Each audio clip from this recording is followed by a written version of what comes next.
Welcome back to the Pick Six Podcast, here live from Las Vegas, beautiful Allegiant Stadium. Breach, that's where the Raiders played during the regular season.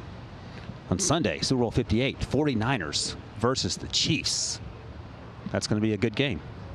Stream wall-to-wall coverage with our CBS Sports HQ team of hosts, insider, and analysts as they tackle the biggest storylines, interview the game's brightest stars, and keep you up to date with the latest betting odds and much more leading up to the best Sunday of the year.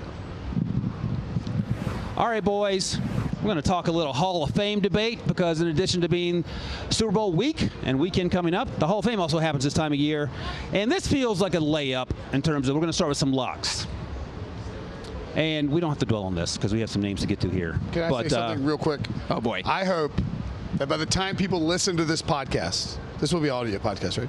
I think so. He's going to stump for someone. I can feel it. That Torrey Holt is in the dadgum Hall of Fame. Come on now, voters, do it right. Come on, y'all. All right. Patrick Mahomes, Travis Kelce. Is there any reason to believe on God's green earth that this isn't going to happen? I think the better question with Mahomes and Kelce is would they be in right now, win or lose on Sunday? Yes. Yes. If they both announce their retirement on Monday. They lose by 40 points to the 49. They lose by 49 points. They could announce their retirement during the coin toss Sunday before the game starts, and they will go into the Hall of Fame in 5 years. Maybe Mahomes, you might skip the 5-year wait. Right. All right. They're in. I mean, there's no debate. Yeah, that's fine. Let's not be crazy here. This is a little crazy. And, Breach, I'm going to come to you first because fullback isn't special teams, but it feels like the special teams of the offense in terms of being a specialty position. Kyle Juszczyk has sort of revitalized that in Kyle Shanahan's offense. Any chance he has the most Pro Bowls ever for any fullback / H-back / wherever they line him up. Any chance Kyle Juszczyk gets in? Well, he is an absolute unique weapon. I love that Kyle Shanahan keeps the fullback alive. That position could have gone extinct if not for Kyle Shanahan and the fact that his offense still uses it. Now he has so many branches of his coaching tree with a couple other people using it, but I would say probably not. It's just, I think it's a tough. Yeah. You're not having a big enough impact on the game, even though he is the best fullback in the game right now. I'm not sure that's going to get in Brinson. Yeah, I mean, he has made the Pro Bowl every year since 2016 when Kyle Shanahan took over in 2017 in San Francisco. He immediately went out and signed him to a huge contract. I think he would need to win a Super Bowl. I don't think so. It's tough. It's tough. Trying to talk yourself into it. I'm trying to talk myself into it. Super Bowl MVP on Sunday. Juszczyk, is he? No. Hey, if he cashes his first touchdown bet on Sunday, then he's in. If he scores 5 touchdowns and throws 3 touchdown passes, then yes. His wife might go in the Fashion Hall of Fame. All right, here we go. These are guys that are on the right track. And the track is pretty good. So here's the thing. We're going to do yes or no, thumbs up, thumbs down. We're going to go through the list, and we'll circle back and hit on some of these guys. Brinson, we'll start with you, Christian McCaffrey. Yes. Maybe. If he keeps it up. If he keeps it up. All right. George Kittle. Well, no, we're going to go through. We'll come back. George Kittle. Yes. Maybe. Okay. If he keeps it up. Chris Jones. Yes. I mean, geez, what are we doing? Yes. Oh, okay, there we go. I'm off the maybe list. Nick Bosa. No. Wow. But he's got the Defensive Player of the Year award, so you get 1 or 2 more of those, I think he has a good shot. So I'll say maybe, but winning yes. Grab a couple more of those things off the shelf. Fred Warner. No, but I will change my opinion if Patrick Willis gets in tonight. Oh, here we go. All right, one more Deebo Samuel, then we'll circle back. No. I'm sorry, what'd you say on Fred? Yes. Okay. All right, so let's start at the top here with Christian McCaffrey. You had some rebuttal points, Brinson. Well, all right, so Christian McCaffrey, drafted in 2017 with a first-round pick. The Panthers took him over Patrick Mahomes. Whoops. Just like the Bengals took John Ross over Patrick Mahomes. Whoops. It's all right. He has been a top 10 finalist for Offensive Player of the Year 3 times. He has somehow only been an All-Pro 3 times and somehow only made the Pro Bowl 4 times. I think that the trade, when Ron Rivera got fired in Carolina, he was desperate to save his job. He wore Christian McCaffrey into the ground. It caused McCaffrey to get hurt. It changed the way we perceived Christian McCaffrey. And now with Kyle Shanahan has described him as the perfect football player. That's how highly he thinks of Christian McCaffrey. And you look at these numbers and what he produced. He led the league in rushing yards. He led the league in touches. He led the league in yards from scrimmage. He led the league in total touchdowns. 25 more than Jerry Rice ever had in a season. He's going to keep doing this for Kyle Shanahan for several years, and I think he gets in the Hall of Fame as a result. And I think that right there is the key. If he does it for several more years and he keeps putting up this kind of production, absolutely he's going to get in. But the thing is, if you're a running back, you got to stay healthy. It is very hard because you are getting hit all the time.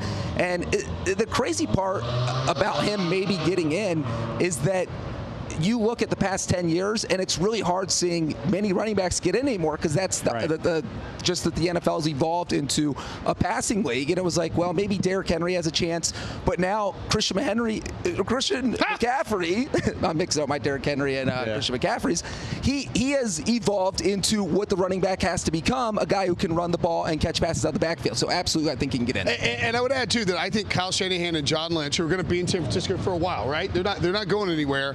I think that they understand the importance of looking at metrics and looking at advanced analytics and knowing how many touches to give McCaffrey on a given season to prevent him from getting seriously injured like Ron Rivera allowed to happen in 2017.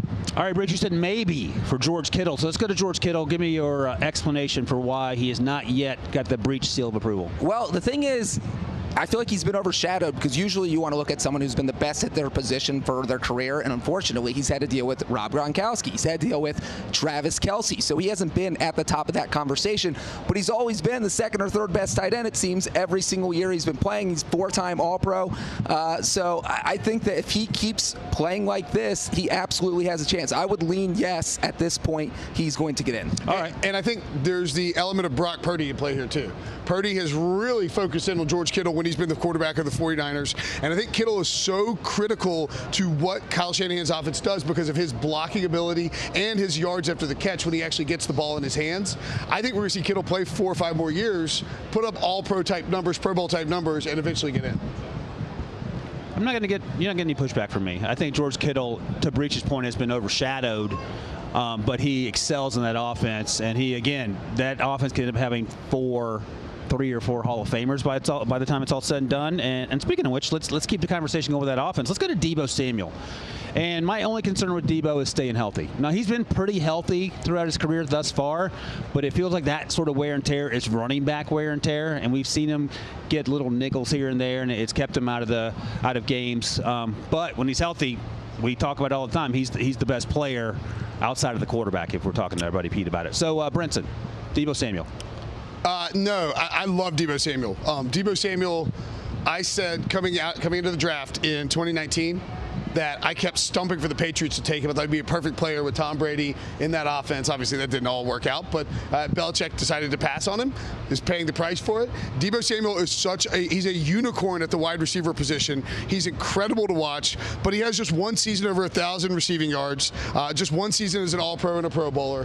And I think you have to start to look at this, too, from a roster construction perspective in the Hall of Fame. I mentioned Torrey Holt, the Greatest Show on Turf Rams teams.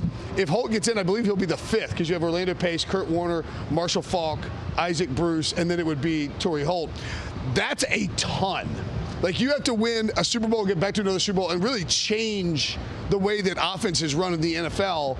And that's what the Greatest Show on Turf did. I don't know that we can get up to, how many are we going to have on this Niners team, I guess is what I'm asking. Because Trent Williams, I think, probably going to be a Hall of Famer. Yeah, and I think one thing you just mentioned with Deebo about his only one season over 1,000 yards is that he's such a dynamic player that almost hurts him because he's going to finish with some rushing yards, he's going to finish with receiving yards, but he's not going to put up the same amount of yardage that Tyreek Hill might because the 49ers have so many weapons. So at the end of his career, we're going to say, all right, he was so dynamic, but he's not going to have the numbers that a Tyreek Hill has, or he's not going to have the rushing yards that the top-tier running backs have. So it's going to be hard to really compare him to anything. And I just think because of that, that's going to hurt his case. The closest thing you compare to is like Christian McCaffrey. Right. And McCaffrey's numbers are going to be... McCaffrey's numbers are going to be way higher. Because if you look at Deebo's numbers in totality, he's usually over close to 1,000 yards from scrimmage, right? I mean, 1,117 this year, 1,770 2 years ago, 864 last year. But it's just asking too much out of this offense to have that many. All right, that's it for the Hall of Fame debate. We're going to take a quick break here, and when we come back, we're going to do a little segment we like to call Answering the Bell right here from the fountains at the Bellagio, Super Bowl 58, right after this.